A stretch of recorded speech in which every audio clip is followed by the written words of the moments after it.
আসসালামু আলাইকুম রহমতুল্লাহ। বন্ধুরা দেখেন, একজন তালেবে ইলমকে নিয়ে আমরা বসছি। তার শরীরে একজন হিন্দু জিন। এই জিনটা তাকে লেখাপড়া করতে দিচ্ছে না। আপনারা দোয়া করবেন আমাদের জন্য, যেন আল্লাহ তাআলা আমাদেরকে শক্তি দান করেন এই বেয়াদবকে আমরা পরাস্ত করতে পারি। আপনারা দোয়া করবেন যেন আল্লাহ পাক রব্বুল আলামিন আমাদেরকে সাহায্য করেন। এই তাহলে তুমি কয়জন আছো? একজন। হ্যাঁ, একজন। মুসলমান না হিন্দু? হিন্দু। হিন্দু। হুম, থাকো কোথায়? বট গাছে। ভালো করে ক। বট গাছে। কতদিন ধরে আসিস? 1 বছর। 1 বছর। এর ধরছিস কেন? ভালো লাগে তাই। এই, কি হিসাবে ভালো লাগে? তোর বাপ হিসাবে না কি কি হিসাবে ভালো লাগে বল? এমনি ভালো লাগে। এমনি কি হিসাবে ভালো লাগে? ধরেছিস কেন? এই তোর ভাইরে, তোর মারে, তোর ছেলে মেয়েরা যদি আমি এখন ধরে যদি এখানে আটকা রেখে তোর ভালো লাগবে? জি না।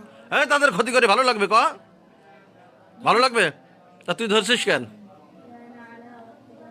বল? ধরছিস কেন? তো সে লেখাপড়া করতেছে কত সুন্দরভাবে, লেখাপড়া করতে দিচ্ছিস না কেন? তোর এর কি লাভ? কোনো লাভ আছে? জি না। তাহলে ধরছিস কেন? এমনি ভালো লাগে তাই। কে? এমনি ভালো লাগে তাই। ভালো লাগে তাই? তোর ভালো লাগা দিবা না। তুই বাঁচতে চাস না মরতে চাস ক? বাঁচতে চাই। তুই যদি বাঁচতে চাস তাহলে এই ছেলের কাছ থেকে চিরতরে বিদায় নিতে হবে, পারবি? হ্যাঁ, আজীবনে আসবি ক? না। হ্যাঁ, না। এই তোকে আমরা ক্ষতি করছি? জি না। এই এই এই রুগীর বাপ কি তোর ক্ষতি করছে? জি না। এই ছেলেটা তোর ক্ষতি করছে? না। তা ধরছিস কেন তুই?